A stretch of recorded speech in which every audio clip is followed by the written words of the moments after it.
ಸಂಪರ್ಕ ಟಿವಿಯ ನ್ಯೂಸ್ ಟೈಮ್ಗೆ ಸ್ವಾಗತ. ಯಶವಂತಪುರ ನಗರ ಮಂಡಲದ ಅಧ್ಯಕ್ಷರಾದ ಹಾಗೂ ಬಿಜೆಪಿಯ ವಕ್ತಾರರಾದ ಅನಿಲ್ ಚಲ್ಗೇರಿ ಅವರು ನಮ್ಮ ಕಾರ್ಯಕ್ರಮಕ್ಕೆ ಸ್ವಾಗತ ಸರ್. ನಮಸ್ಕಾರ ಸರ್, ಹಿಂದೂ ಧರ್ಮಕ್ಕೆ ಒಂದು ಷಡ್ಯಂತ್ರ ಮಾಡ್ತಾ ಇದ್ದಾರಾ ಅಂತ?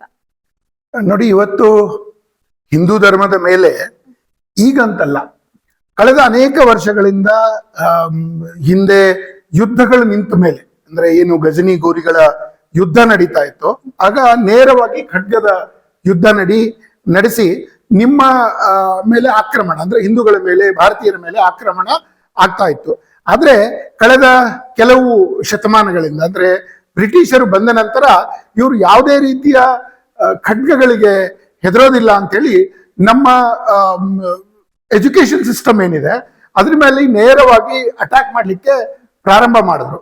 ಅದಾದ ನಂತರ ಈಗ ಕಳೆದ ಒಂದು ಸ್ವಾತಂತ್ರ್ಯದ ನಂತರ ಹಿಂದೂಗಳನ್ನ ಬೇರ್ಪಡಿಸ್ಬೇಕು, ಅವರನ್ನ ಜಾತಿಗಳ ಮಧ್ಯೆ ತಂದಿಟ್ಟು ರಾಜಕೀಯ ಲಾಭ ತಗೊಳ್ಬೇಕು ಅಂತೇಳಿ ಇವತ್ತಂತರೂ, ಅಂದ್ರೆ 2000 ನಂತರ ಷಡ್ಯಂತ್ರ ಎಷ್ಟು ದೊಡ್ಡ ಮಟ್ಟಿಗೆ ಆಗಿದೆ ಅಂದ್ರೆ ಅಶ್ವಿನಿ, ಜನ ಇವತ್ತು ಜಾತಿಗಳ ಬಗ್ಗೆ ಮಾತಾಡೋದು, ಮೇಲ್ವರ್ಗ ಕೆಳವರ್ಗ, ರಾಜಕೀಯಕ್ಕೋಸ್ಕರ, ಓಟಿಗೋಸ್ಕರ, ಕೆಲವು ಚುನಾವಣೆ ಗೆಲ್ಲುವಗೋಸ್ಕರ ಈ ತರ ಷಡ್ಯಂತ್ರಗಳನ್ನ ನಿರಂತರವಾಗಿ ಮಾಡ್ತಾ ಬರ್ತಾ ಇದ್ದಾರೆ. ಭಾರತದಲ್ಲಿ ನೀವು ಕೆಲವು ವರ್ಷಗಳಿಂದ ನೋಡ್ತಾ ಇದ್ರೆ, ಅದು ಕ್ರಿಶ್ಚಿಯನ್ ಮಿಷನರಿಗಳಿಂದ ಪ್ರಾರಂಭವಾಗಿ ಅನೇಕ ದೇವಸ್ಥಾನಗಳ ಮೇಲೆ, ಶ್ರದ್ಧಾ ಕೇಂದ್ರವನ್ನ ನಡೆಸ್ತಿರುವಂತಹ ವ್ಯಕ್ತಿಗಳ ಮೇಲೆ ಅಟ್ಯಾಕ್ ಆಗ್ತಾ ನಮ್ಮಲ್ಲಿರುವಂತ ಕೆಲವು ಸಮಸ್ಯೆಗಳನ್ನ, ಹಿಂದೂ ಧರ್ಮದಲ್ಲೂ ಸಮಸ್ಯೆಗಳು ಏನಿದೆ ಆ ಸಮಸ್ಯೆಗಳನ್ನ ಹಿಂದೂ ಧರ್ಮ ತಾನಾಗೆ ಅರಗಿಸಿ ಅದನ್ನ ಸರಿ ಮಾಡ್ಕೊಂಡು ಬರ್ತಾ ಇದೆ.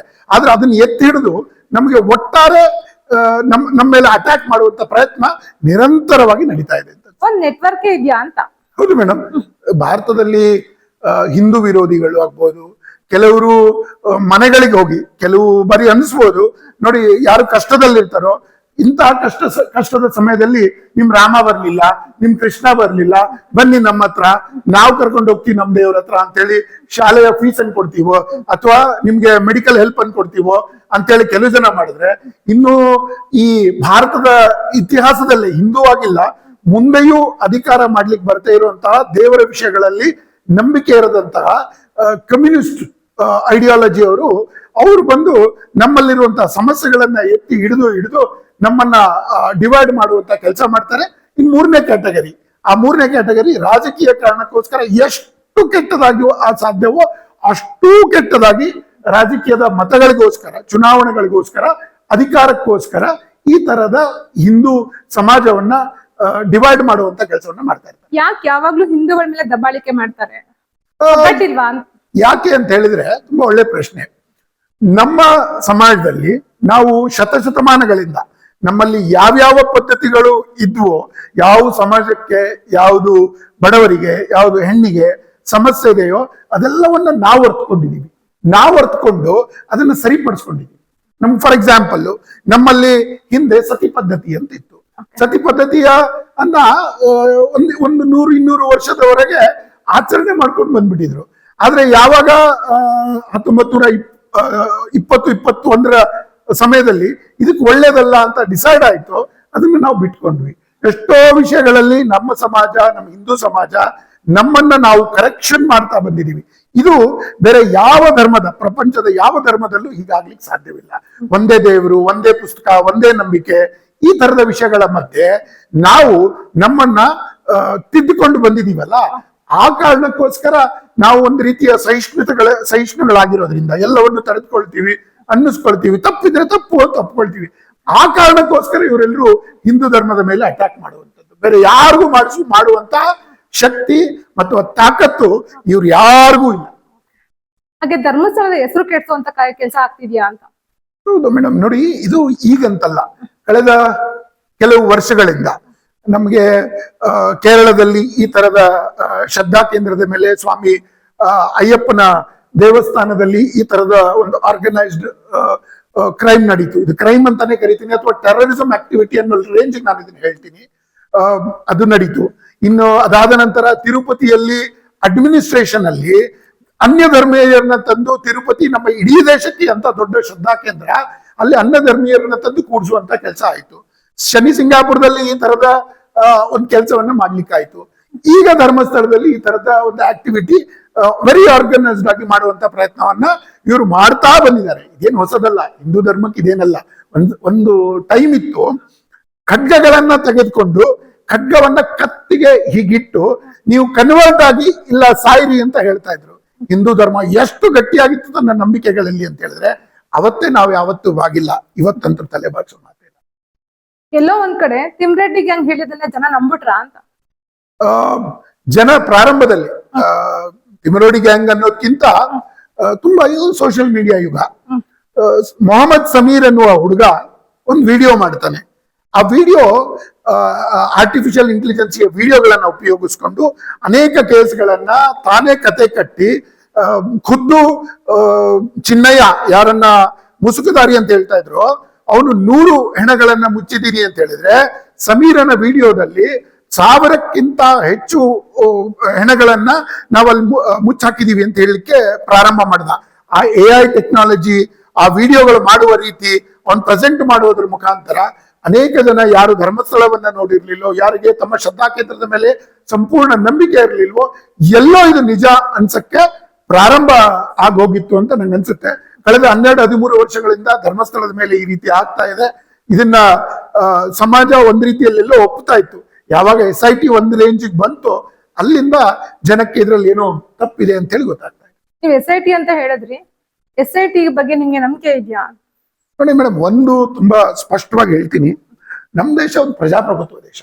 ಇಲ್ಲಿ ಯಾರು ಯಾರ ಮೇಲೆ ಏನಾದ್ರೂ ಆರೋಪ ಮಾಡಬಹುದು, ಯಾವ ರೀತಿಯ ಕೇಸ್ಗಳನ್ನು ಹಾಕಬಹುದು, ಅದಕ್ಕೊಂದು ವ್ಯವಸ್ಥೆ ಇದೆ. ಡಾಕ್ಟರ್ ಬಾಬಾ ಸಾಹೇಬ್ ಅಂಬೇಡ್ಕರ್ ಅವರ ಸಂವಿಧಾನದಲ್ಲಿ ಎಲ್ಲರಿಗೂ ರಕ್ಷಣೆ ಕೊಡುವ, ಎಲ್ಲಾ ನ್ಯಾಯಯುತವಾಗಿರುವಂತವ್ರಿಗೆ ರಕ್ಷಣೆ ಕೊಡುವ, ಎಲ್ಲಾ ಆರೋಪಿಗಳಿಗೆ ಶಿಕ್ಷಿಸುವಂತ ಒಂದು ಅದ್ಭುತ ವ್ಯವಸ್ಥೆ ಇದೆ. ಹೀಗಾಗಿ SIT ರಚನೆ ಮಾಡಿದಾಗ ನಾವೇನ್ ಅನ್ಕೊಂಡ್ವಿ, ನಾವಾಗ್ಲಿ ನಮ್ಮ ಪಾರ್ಟಿಯವರಾಗ್ಲಿ, ಖುದ್ದು ವೀರೇಂದ್ರ ಹೆಗಡೆ ಅವರು ಅದನ್ನ ಅಕ್ನಾಲೇಜ್ ಮಾಡಿದ್ರು. ನಮ್ಮ ಶ್ರೇಷ್ಠ ನಾಯಕರಾದಂತ ಯಡಿಯೂರಪ್ಪನವರು ಅದನ್ನ ಸ್ವಾಗತ ಮಾಡಿದ್ರು. ಆದ್ರೆ ನಮ್ಗೆ ಅನಿಸ್ತಾ ಇತ್ತು SIT ಇನ್ವೆಸ್ಟಿಗೇಷನ್ ಆದ್ಮೇಲೆ ಎಲ್ಲವೂ ಹೊರಗಡೆ ಬರುತ್ತೆ ಅಂತ. ಅದ್ರ ಸಮಸ್ಯೆ ಆಗಿದ್ದೇನು ಅಂತ ಹೇಳಿದ್ರೆ SIT ಮಧ್ಯನೇ ಈಗ ಹಿಂದೆ ನಾವು ಕೇಳ್ತಾ ಇದೀವಿ ಮೀಡಿಯಾ ಜಡ್ಜ್ಮೆಂಟ್ ಅಂತ. ಅಂದ್ರೆ ಯಾರಾದ್ರೂ ಒಬ್ಬ ಆರೋಪಿ ಅಂತ ಆಗಿದ ತಕ್ಷಣ ಎಲ್ಲಾ ಮೀಡಿಯಾಗಳು ಅವ್ರ ಮೇಲೆ ಮುಗಿಬೀಳೋದು, ಅವ್ನ ಆರೋಪಿ, ಅವ್ನ ಕೊಲೆಗಾರ, ಅವ್ನ ಸುಳ್ಳುಗಾರ, ಅವನು ಲೂಟಿ ಹೊಡೆದಿದ್ದಾನೆ ಅಂತ ಹೇಳಿ ಹೇಳಿ ಹೇಳಿ ಮೀಡಿಯಾ ಟ್ರಯಲ್ ಅಂತ ಕರಿತಾ ಇದ್ವಿ. ಈಗೊಂದು ಹೊಸ ಪ್ರಾರಂಭ ಆಗಿದೆ, ಸೋಷಿಯಲ್ ಮೀಡಿಯಾ ಟ್ರಯಲ್ ಅಂತ. ಅಂದ್ರೆ ವಿಡಿಯೋ ಬರೋದು, ಯಾವ್ದೋ ಮೂಲೆಯಿಂದ ಏನೇನೋ ಮಾತಾಡೋದು, ಅದಕ್ಕೆ ಯಾವ ಪುರಾವೆಗಳು ಇರೋದಿಲ್ಲ, ಅಂತ ಪುರಾವೆ ಇಲ್ಲದ ವಿಡಿಯೋಗಳನ್ನ ಮಾಡಿ ಅದನ್ನ ಹಾಗೆ ಹರಿದು ಬಿಡ್ತಾ ಇದ್ದಲ್ಲ. SIT ಇನ್ವೆಸ್ಟಿಗೇಷನ್ ಮಧ್ಯೆ ಇದೇನ್ ಮಾಡ್ತಲ್ಲ, ಆ ಕಾರಣಕ್ಕೋಸ್ಕರ ನಾವು SIT ಇನ್ವೆಸ್ಟಿಗೇಷನ್ ಮಾಡುವಾಗ ಖುದ್ದು SIT ಆದ್ರೂ ಹೇಳ್ಬೇಕಾಗಿತ್ತು. ನೋಡ್ರಿ ತಿಮ್ಮರೋಡಿ ಅವರೇ, ಗಿರೀಶ್ ಮಟ್ಟಣ್ಣ ಅವರೇ, ಸಮೀರ್ ಅವರೇ, ನೀವು ಈ 1 ತಿಂಗಳು 2 ತಿಂಗಳು ಇನ್ವೆಸ್ಟಿಗೇಷನ್ ಆಗುವವರೆಗೆ ದಯವಿಟ್ಟು ವಿಡಿಯೋಗಳನ್ನ ಮಾಡಬೇಡಿ ಅಂತ ಹೇಳ್ಬೇಕಾಗಿತ್ತು. ಈಗ ನಮ್ಮ ಮೇಲೆ ಅವ್ರ ಮೇಲೂ ಪ್ರಭಾವ ಬೀರಿರ್ಬೋದು ಈ ಸರ್ಕಾರ ಅನ್ನೋದು ನಮ್ಗೆ ಒಂದ್ ಸ್ವಲ್ಪ ನಂಬಿಕೆ ಇದೆ. ಹಾಗೆ ಬುರ್ಡೆ ಗ್ಯಾಂಗ್ ಹಿಂದೆ ಕಾಣದ ಕೈಗಳೇನಾದ್ರೂ ಕೆಲಸ ಮಾಡ್ತಿದ್ಯಾ ಅಂತ? ಹೌದು, ತುಂಬಾ ಬೆಂಗಳೂರಿನಲ್ಲಿ ಒಂದು ಅವರೇ ಈ ಎಡಪಂಥೀಯರೆಲ್ಲ ಸೇರಿ ಒಂದು ಮೀಟಿಂಗ್ ಮಾಡಿರುವಂತಹ ಒಂದು ವಿಡಿಯೋವನ್ನ, ಫೋಟೋವನ್ನ ಅವರೇ ಬಿಟ್ಟು. ಇವತ್ತು ಅವರ ಲಾಯರ್ಗಳು ಯಾರು ಅಂತ ಕೇಳಿದ್ರೆ ಅವರೇ. ಇವ್ರು ಯಾರು ದೊಡ್ಡ ಬ್ಯಾಕ್ ಗ್ರೌಂಡ್ ಇಂದ ಬಂದಂತವ್ರಲ್ಲ.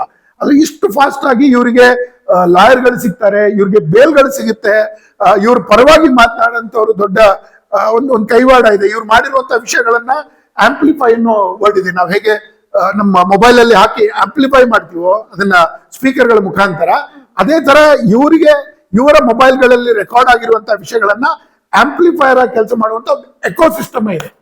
ಅದು ಇದರಿಂದ ಇದೆ ಅಂತ. ಹಾಗಾದ್ರೆ ನಮ್ ಕಾನೂನು ವ್ಯವಸ್ಥೆ ಸರಿ ಇಲ್ವಾ ಅಂತ? ಕಾನೂನು ಏನ್ ಮಾಡ್ಬೇಕು ಅದನ್ನ ಮಾಡುತ್ತೆ. ನಾವು ಕಾನೂನಿನಲ್ಲಿರುವಂತಹ ಸಮಸ್ಯೆಗಳ ಬಗ್ಗೆನೇ ಮಾತಾಡ್ತಾ ಇದೀವಿ. ನೋಡಿ, ಕೇವಲ ಇಲ್ಲಿಗೆ ಸೀಮಿತವಾಗಿಲ್ಲ ಧರ್ಮಸ್ಥಳದ. ಕಾಂಗ್ರೆಸ್ಸಿನ ಸರ್ಕಾರ ಯಾರೋ ನಾಳೆ ಬಂದು ಹೇಳ್ಬಹುದು, ನಾನು ವಿಧಾನಸೌಧದ ಕೆಳಗಡೆ ನಾನು ಹೆಣ ಹೂತಿದ್ದೇನೆ ಅಂದ್ರೆ ಒಂದು ಸಮಥಿಂಗ್ ಕಾಲ್ಡ್ ಪ್ರಿಲಿಮಿನರಿ ಇನ್ವೆಸ್ಟಿಗೇಷನ್. ಅಲ್ಲ, ಆ ತರದ ಆರೋಪ ಯಾರಾದ್ರೂ ಮಾಡ್ಬೋದು. ಮಾಡಿದಾಗ ನಮ್ ಕಾನೂನು ಏನ್ ಮಾಡುತ್ತೆ, ಪ್ರಿಲಿಮಿನರಿ ಇನ್ವೆಸ್ಟಿಗೇಷನ್ ಮಾಡುತ್ತೆ.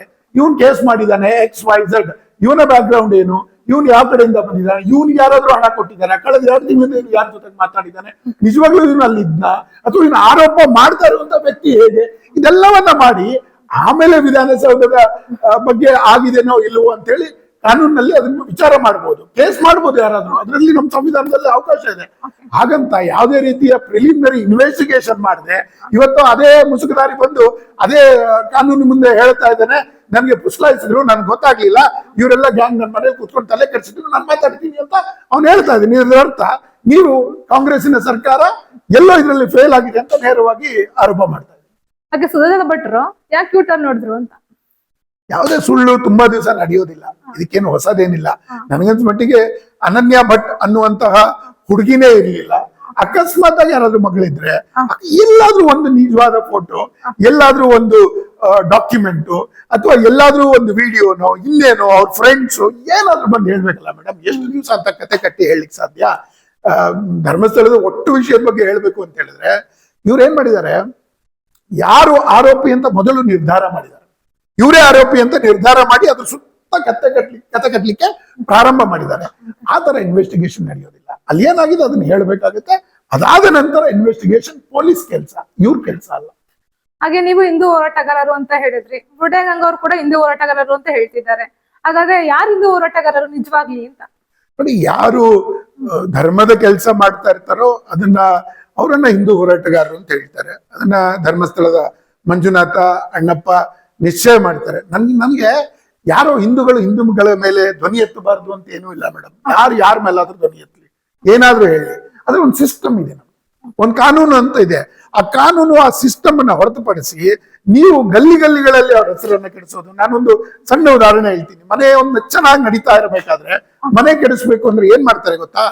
ಅಪ್ಪನ ಮೇಲೆ ಕೇಸ್ ಹಾಕೋದು. ಅಪ್ಪ ಅನ್ಕೋತಾನೆ ನನ್ನ ಮೇಲೆ ಕೇಸ್ ಹಾಕಿದ್ರೆ ತಾನೆ, ನಾನು ತಪ್ಪೇ ಮಾಡಿಲ್ಲ, ಕೇಸ್ ಹಾಕಿದ್ರೆ ಅಂತ ಅಪ್ಪ ಎಕ್ಸೆಪ್ಟ್ ಮಾಡ್ಕೊಂಡ್ಬಿಡ್ತಾನೆ. ಆದ್ರೆ ಏನಾಗುತ್ತೆ, ಮಗನ ಮುಂದೆ ಹೋಗಿ ನಿಮ್ಮಪ್ಪ ಈ ಚಟ ಇದೆ, ಮಗಳ ಮುಂದೆ ಹೋಗಿ ನಿಮ್ಮಪ್ಪ ಇಷ್ಟು ಸಾಲ ಮಾಡಿದ್ದಾನೆ, ಇನ್ನೊಬ್ಬ ಮಗನ ಮುಂದೆ ಹಳೆಯದ ಮುಂದೆನೋ ಹೋಗಿ ಇನ್ನೊಂದು ವಿಷಯ ಹೇಳಿ ಒಟ್ಟು ಆ ಮನೆಯ ಶಾಂತಿ ನೆಮ್ಮದಿನ ಹಾಳು ಮಾಡ್ಬೇಕು. ಏನು ಅಂತಂದ್ರೆ ಇನ್ವೆಸ್ಟಿಗೇಷನ್ ಹಾಕಿದ ಮುಂಚೆ ತಂದೆ ಮೇಲೆ ಆರೋಪ ತಂದಿಡುವಂಥದ್ದು. ಆ ತರದ ಕೆಲಸವು ಇವತ್ತು ಧರ್ಮಸ್ಥಳದಲ್ಲಿ ನಡೀತಾ ಇದೆ. ಅದು ಯಾರು ನಿಜವಾದ ಹಿಂದೂಗಳು ಅಂತ ಹೇಳಿ ಫೈನಲಿ ಗೊತ್ತಾಗುತ್ತೆ. ಸಮೀರ್ ಯಾಕೆ ಹಿಂದೂ ಹುಡುಗಿ ಅಲ್ವಾ? ಸುಜಾತ ಭಟ್ ಅವ್ರಾಗಿರ್ಬಹುದು, ಸೌಜನ್ಯ ಆಗಿರಬಹುದು, ಯಾಕೆ ಅವ್ರ ಪರವಾಗಿ ನಿಂತು ಮಾತಾಡ್ತಾ ಇದ್ದಾರೆ? ಅವ್ನು ಮುಸ್ಲಿಮ್ಸ್ ಅಲ್ವಾ ಹುಡುಗ ಅವರು? ನೋಡಿ, ಮೊಹಮ್ಮದ್ ಸಮೀರು ಒಬ್ಬ ಮುಸಲ್ಮಾನ್ ಹುಡುಗ. ನಮ್ ಧರ್ಮದ ಸ್ಪೆಷಾಲಿಟಿ ಏನ್ ಗೊತ್ತಾ? ಯಾರೋ ಮುಸಲ್ಮಾನರು ನಮ್ಮ ಮೇಲೆ ಧ್ವನಿ ಎತ್ತಬಾರ್ದು ಅಂತ ಏನಿಲ್ಲ. ಏನಾದ್ರೂ ಅನ್ಯಾಯ ನಡೀತಾ ಇದ್ರೆ ಮಾಡಬಹುದು ಅಂತ. ಆದ್ರೆ ಅವನು ಈ ಕೇಸಿಗೆ ಸಂಬಂಧವೇ ಇಲ್ಲ. ಅವನು ಕೊನೆಗೆ ಮೊನ್ನೆ ಒಂದಿಷ್ಟು ವಿಚಾರಗಳು ಹೊರಗಡೆ ಬಂದಾಗ ಅವನೇ ಹೇಳ್ತಾ ಇದ್ದ, ನನ್ನ ಹತ್ರ ಯಾವುದೇ ರೀತಿಯ ಪ್ರೂಫ್ ಇಲ್ಲ. ಸೋಷಿಯಲ್ ಮೀಡಿಯಾದಲ್ಲಿ ಏನು ಚರ್ಚೆ ನಡೀತಾ ಇತ್ತೋ ಅದ್ರ ಮೇಲೆ ಸೀರೀಸ್ ಆಫ್ ವಿಡಿಯೋ ಮಾಡಿ ಟೆಕ್ನಾಲಜಿಯನ್ನ ಉಪಯೋಗಿಸ್ಕೊಂಡು ನಾನು ವಿಡಿಯೋ ಮಾಡಿ ಹರಿಬಿಟ್ಟಿದ್ದೀನಿ ಅಂತ. ಅದ್ರಲ್ಲಿ ಆಗಿರುವಂತಹ ಡೇಂಜರ್ ಏನು ಅಂತ ಹೇಳಿದ್ರೆ, ಈ ರಾಜ್ಯದಲ್ಲಿರುವಂತಹ 30-35% ಜನ ಇದನ್ನ ನೋಡ್ಬಿಟ್ಟಿದ್ದಾರೆ. ಸೊ ಹೀಗಾಗಿ ಅದು ಮುಂದೆ ಬಹಳ ದಿವಸ ಕ್ಯಾರಿ ಆಗುತ್ತೆ. ಇವತ್ತಿರುವಂತಹ ಯಾವ ಹೋರಾಟಗಾರರು ಮುಂದೆ ಇರೋದಿಲ್ಲ. ಆದ್ರೆ ಮನೆಯಲ್ಲಿ ಮಗ ಅಥವಾ ಒಂದು ಮಗು ಯಾವತ್ತಾದ್ರೂ ಕೂತ್ಕೊಂಡು ಧರ್ಮಸ್ಥಳದ ಬಗ್ಗೆ ನೋಡ್ತಾ ಇರುವ ವಿಡಿಯೋದ ಮತ್ತೆ ಈ ವಿಡಿಯೋ ಏನಾದ್ರೂ ಬಂದ್ಬಿಟ್ರೆ ಅವನಿಗೆ ಧರ್ಮಸ್ಥಳದ ಮೇಲೆ ನಂಬಿಕೆ ಹೊರಟೋಗುತ್ತೆ. ಅದರಿಂದ ಹಿಂದೂ ಸಮಾಜ ಇವತ್ತು ವಿರೋಧ ಮಾಡ್ತಾ ಇದೆ. ಈ ತರದ ಸೋಷಿಯಲ್ ಮೀಡಿಯಾದಲ್ಲಿ ಅಥವಾ ಯೂಟ್ಯೂಬ್ ನಲ್ಲಿ ಧರ್ಮಸ್ಥಳದ ಬಗ್ಗೆ ಅಪಪ್ರಚಾರ ಮಾಡುವಂತಹ ವಿಡಿಯೋ ಲೈಬ್ರರಿ ಆಗಬಾರದು ಅನ್ನುವಂಥದ್ದು ಸಮಾಜದ ಹಾಗೂ ನನ್ನ ವೈಯಕ್ತಿಕ ಕೂಗು ಹೌದು ಮೇಡಮ್. ಹಾಗೆ ಮುಂದಿನ ದಿನಗಳಲ್ಲಿ ಬುಡೇಗಂಗ್ ಇನ್ನಷ್ಟು ಕತೆ ಕಟ್ಟುತ್ತಾ ಅಂತ? ಕಟ್ಬೋದು, ಸ್ವಾತಂತ್ರ್ಯರು ಮಾಡ್ಲಿ, ನಾವು ಅವ್ರು ಮಾಡೋದಕ್ಕೆ ವಿರೋಧ ಅಲ್ಲ. ಮಾಡ್ತಾ ಇರುವಾಗ ನೀವು ಅಪಪ್ರಚಾರವಾಗಿ ನೋಡಿ, ಧರ್ಮಸ್ಥಳ ಕಳೆದ 800 ವರ್ಷಗಳ ಇತಿಹಾಸ ಇರುವಂತಹ ಒಂದು ಧಾರ್ಮಿಕ ಶ್ರದ್ಧಾ ಕೇಂದ್ರ. ಕೇವಲ ಯಾವುದೋ ಒಂದು ಜಾತಿಗೆ ಸೀಮಿತವಾಗಿಲ್ಲ. ಎಲ್ಲಾ ಜಾತಿಯ ಹಿಂದೂಗಳು ಅಲ್ಲಿ ಬರ್ತಾರೆ, ಬೇಡ್ಕೊಳ್ತಾರೆ, ಅಣ್ಣಪ್ಪ ನ್ಯಾಯ ಕೊಡ್ತಾನೆ ಅಂತಾರೆ. 2 ಮನೆಯ ಮಧ್ಯೆ ಗಲಾಟೆ ಆದ್ರೂ ಧರ್ಮಸ್ಥಳಕ್ಕೆ ಹೋಗೋಣ, ಅಲ್ಲಿ ಆಣೆ ಪ್ರಮಾಣ ಮಾಡೋಣ ಅಂತ ಹೇಳ್ತಾ ಇರುವಾಗ, ಅಂತ ದೊಡ್ಡ ಶ್ರದ್ಧಾ ಕೇಂದ್ರದ ಬಗ್ಗೆ ಮಾತನಾಡುವಾಗ ನಾಲ್ಗೆಯ ಮೇಲೆ ಹಿಡಿತಾ ಇರಬೇಕು ಅನ್ನುವಂಥದ್ದು ನನ್ನ ಒಂದು ಮಾತು. ಸೌಜನ್ಯ ಕೇಸ್ ನಲ್ಲಿ ಕರ್ನಾಟಕ ಪೊಲೀಸರು ಫೇಲ್ಯೂರ್ ಆಗಿದಾರ ಅಂತ? ನೋಡಿ, ಸೌಜನ್ಯ ಕೇಸ್ ನಲ್ಲಿ ನ್ಯಾಯ ಸಿಗಬೇಕು ಅಂತ ಹೇಳಿ ಪ್ರಕರಣ ಆದಾಗಿಂದಲೂ ತುಂಬಾ ಹತ್ತಿರದಿಂದ ನಾನು ನೋಡಿದ್ದೀನಿ. 2017ರಿಂದ ಇವತ್ತಿನವರೆಗೆ ಒಂದು ತುಂಬಾ ಸ್ಪಷ್ಟವಾಗಿ ನಿಮ್ಮ ಆಡಿಯನ್ಸ್ಗೆ ಹೇಳಲಿಕ್ಕೆ ಇಷ್ಟಪಡ್ತೀನಿ. ಯಾವುದೇ ಕಾರಣಕ್ಕೂ ಸೌಜನ್ಯಳ ಅತ್ಯಾಚಾರ ಮತ್ತು ಕೊಲೆ ಮಾಡಿರುವಂತವರ ಪರವಾಗಿ ನಾವು ಯಾರೂ ಇಲ್ಲ. ಅವ್ರಿಗೇನಾಗಿದೆ ಅತ್ಯಂತ ಕಠಿಣ ಶಿಕ್ಷೆ ಆಗಬೇಕು ಅನ್ನುವಂಥದ್ದು ನಮ್ಮ ಒಂದು ಡಿಮಾಂಡ್. ಆದ್ರೆ ಸೌಜನ್ಯಳ ಹೆಸರನ್ನ ಇಟ್ಕೊಂಡು ಶ್ರದ್ಧಾ ಕೇಂದ್ರದ ಮೇಲೆ ಏನ್ ಮಾಡ್ತಾ ಇದಾರಲ್ಲ ಅದು ತಪ್ಪು. ಪೊಲೀಸ್ ಇನ್ವೆಸ್ಟಿಗೇಷನ್ ಆಗಿದೆ ಮೇಡಮ್, 4 ವರ್ಷ ಪೊಲೀಸ್ ಇನ್ವೆಸ್ಟಿಗೇಷನ್ ಆಗಿದೆ. ಅಲ್ಲೊಬ್ಬ ಆರೋಪಿ ಅಂತ ಹೇಳಿ ಡಿಸೈಡ್ ಆಗಿದ್ದ, ಆಮೇಲೆ ಅವನು ಜೈಲು ಶಿಕ್ಷೆಯನ್ನು ಅನುಭವಿಸಿದ. ಇನಫ್ ಪ್ರೂಫ್ ಇರಲಿಲ್ಲ ಅನ್ನೋ ಒಂದು ಕಾರಣಕ್ಕೆ ಅವನು ಆಮೇಲೆ ಹೊರಗಡೆ ಬಂದ. ಇವತ್ತಿಗೂ ಹೇಳ್ತಾ ಇದ್ದೀನಿ, ಸೌಜನ್ಯ ಕೇಸಲ್ಲಿ ಇನ್ವೆಸ್ಟಿಗೇಷನ್ ಆಗಬೇಕು. ಸೌಜನ್ಯ ಒಬ್ಬಳೇ ಅಲ್ಲ, ನಿಮ್ಗೆ ಆಶ್ಚರ್ಯ ಅನ್ನಿಸ್ಬೋದು ಮೇಡಮ್, ನಿನ್ನೆ ಬಿಟ್ಟು ಮೊನ್ನೆ ಕರ್ನಾಟಕದ ಒಂದು ನ್ಯೂಸ್ ಪೇಪರ್ ರಿಪೋರ್ಟ್ ಮಾಡಿತ್ತು, ಬರೀ ಬೆಂಗಳೂರಿನಲ್ಲಿ 2022ರಿಂದ 2025 ಮಧ್ಯೆ 4,500 ಪೋಕ್ಸೋ ಕೇಸ್ಗಳು ಬುಕ್ ಆಗಿದೆ. ಪೋಕ್ಸೋ ಅಂತ ಹೇಳಿದ್ರೆ 18 ವರ್ಷದ ಕೆಳಗಡೆ ಇರುವಂತಹ ಚಿಕ್ಕ ಮಕ್ಕಳ ಮೇಲೆ ಆಗಿರುವಂತಹ ಕೇಸ್ಗಳು ಬುಕ್ ಆಗಿದೆ. ಆ ಕೇಸ್ಗಳದ್ದು ಇನ್ವೆಸ್ಟಿಗೇಷನ್ ಮಾಡ್ಬೇಕಲ್ವಾ? ಇದು ಕೇವಲ ಅಲ್ಲಿಗೊಂದು ಸೀಮಿತವಲ್ಲ, ಪ್ರತಿ ಜಿಲ್ಲೆ, ಪ್ರತಿ ತಾಲೂಕು, ಪ್ರತಿ ಹಳ್ಳಿಗಳಲ್ಲೂ ಈ ತರದ ಕೇಸ್ಗಳಾಗ್ತಾ ಇರುತ್ತೆ. ಆ ಎಲ್ಲ ಕೇಸ್ಗಳು ಸಾಲ್ವ್ ಆಗ್ಬೇಕು, ಎಲ್ಲಾ ಕೇಸ್ಗಳು ಸಾಲ್ವ್ ಆಗ್ಬೇಕು.